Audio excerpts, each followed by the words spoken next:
This happened a couple years back on Christmas Eve. Ever since I was a kid, it was kind of tradition for me to spend Christmas Eve with a good friend of mine named Anthony. His family would always invite me to come over, and we'd play board games, open presents, and the usual stuff you do on Christmas Eve. Then, of course, before the morning, I'd go back home and spend Christmas Day with my own family. I'd been doing this for as long as I can remember, and this year was set to go the same way. I was at Anthony's house, and by this point it was close to midnight, around the time I'd start heading back home. Though, I'm not gonna lie, I was a little intoxicated. I told them I'd call an Uber, but Anthony offered to drive me home himself. We didn't live that far from each other, so I of course accepted his offer, especially considering how expensive Uber rides can get. Now, well, like I said, the drive wasn't that long. The scenery itself was essentially a dark, unlit road surrounded on both sides by forest, with the occasional cabin. On top of that, it had been snowing, with a decent amount of snow on the ground already.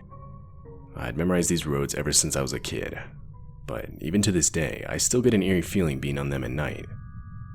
Anyway, as Anthony continued driving, something suddenly appeared to be running across the road in front of us. It wasn't close enough to where we almost hit it, but it did cause Anthony to slam on the brakes.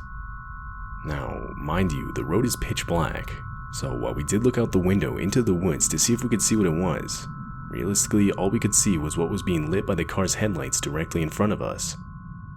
Anthony looked at me and said it was most likely just a deer. I told him to turn on the high beams, and I'd go outside to check it out. Looking back, I don't know what made me think this was a good idea. No one was making me do this, and I really don't remember what my thought process was. Maybe it's because I was slightly inebriated, but I really don't know. Anyway, I get out of the car and start walking up to where I'd seen the figure run across the road. But after only a few seconds, I stopped dead in my tracks. On the ground right in front of me were human footprints in the snow, and they were clearly fresh. There was no doubt in my mind. Whoever made these footprints is who we saw. My heart started pounding. I was now 100% sobered by the situation. I stood there, following the footprints into the woods with my eyes, when suddenly the car's horn blares out. I jumped in reaction. I was so focused on the footprints that it startled me. I looked back at Anthony, confused, but he kept honking the horn. I walked back to the car and got inside. I asked him why he was laying on the horn like that. He didn't say anything, but instead pointed into the woods slightly off the road. I looked over in the direction he was pointing, and that's when I saw it.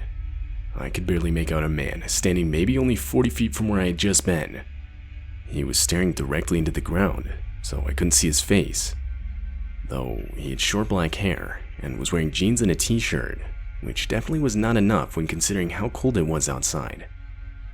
The guy's shirt was covered in what honestly looked like blood, but what best caught my attention was the black garbage bag he was holding behind him, like as if he had been dragging it. I sternly told Anthony to drive, and he would listen. As we drove past the man, he did absolutely nothing, rather just kept staring into the ground. Once we had arrived to my house, Anthony would explain what happened.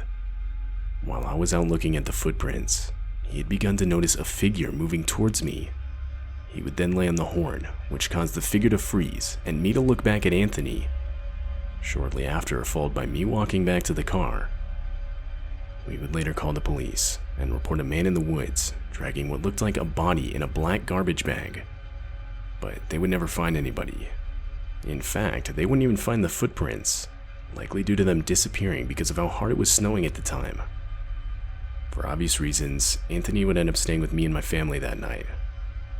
Ever since the encounter, both Anthony and I do our best to avoid that road, especially at night.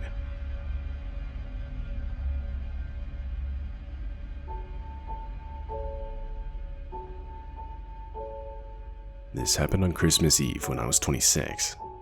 At the time, I lived alone in a small house in a semi-desolate area of West Virginia. My family, however, was located on the other side of the country. So this, along with the fact that my job required me to work long hours, I often stayed home for Christmas. And this year was no different. I, of course, had to work on Christmas Eve. When I got home, I was exhausted. Even though it was only about 8 p.m., I decided to just grab something to eat and go to bed. So that's what I did. Fast forward a few hours, and I woke up to the sound of footsteps upstairs inside my house. Now, it's important to note that my bedroom was in the basement of the house. Therefore, pretty much any sound from the main floor was completely audible from where I slept. I wasn't completely on edge right away. It wasn't that rare for my friend to spend the night at my house after a night out in the nearest city. While still far, my house was a lot closer to the city than his was. Therefore, an Uber back to my place was much cheaper than going all the way back to his own. He would typically have his girlfriend pick him up later the next morning. I even gave him a spare key so he could stop by even if I wasn't home. But whenever he did this, he would always at least text me beforehand to let me know. And I didn't have any new notifications on my phone. I got out of bed, walked to the bottom of the basement stairs, and yelled out my friend's name. Though, this was instantly met with loud footsteps as someone started running through the main floor of my house. I instinctively ran under the stairs and hid in a crawl space. Horrifyingly, the footsteps began rushing down the stairs.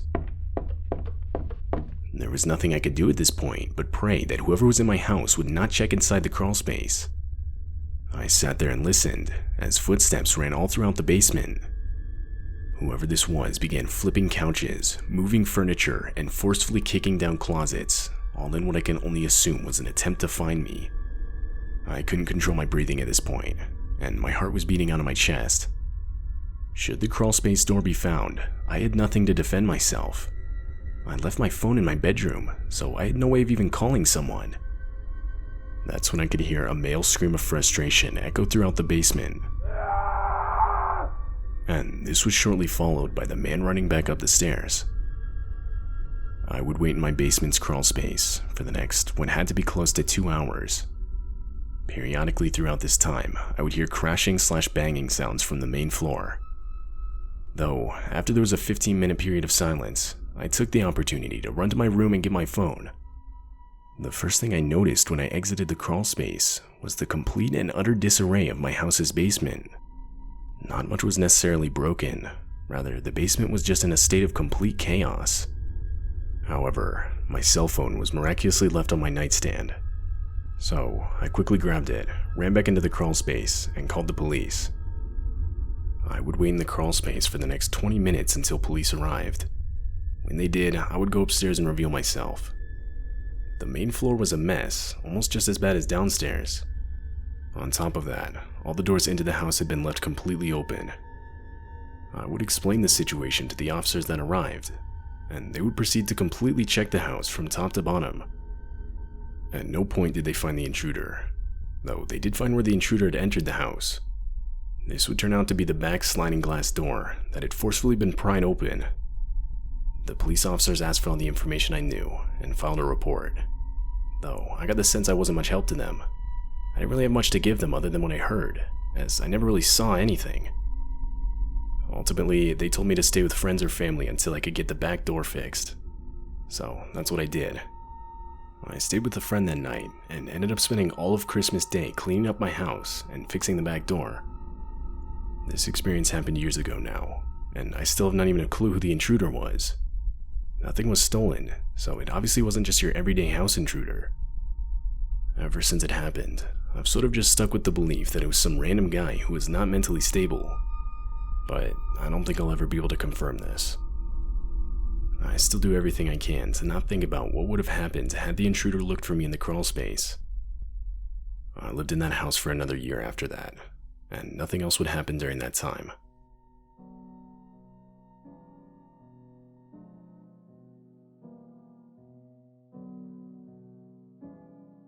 When I was 19, I had a part-time job working in my town's local movie theater.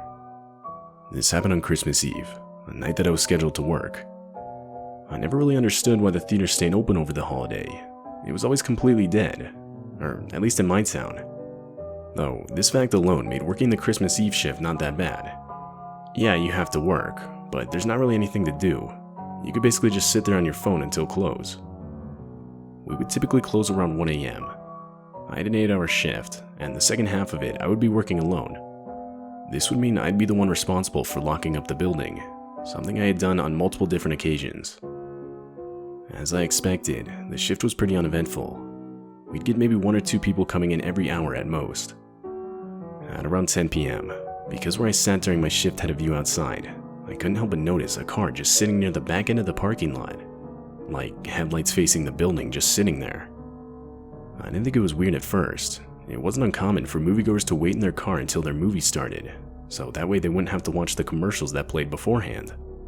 But I realized this wasn't the case when the car was still there near the time I'd start closing up.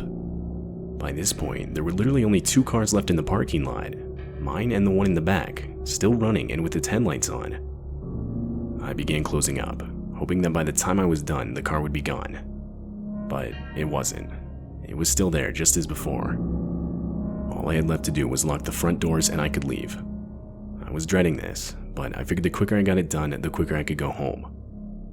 I stepped outside and turned around to lock the front doors. But when I turned back around, 3 of the car's doors had been opened.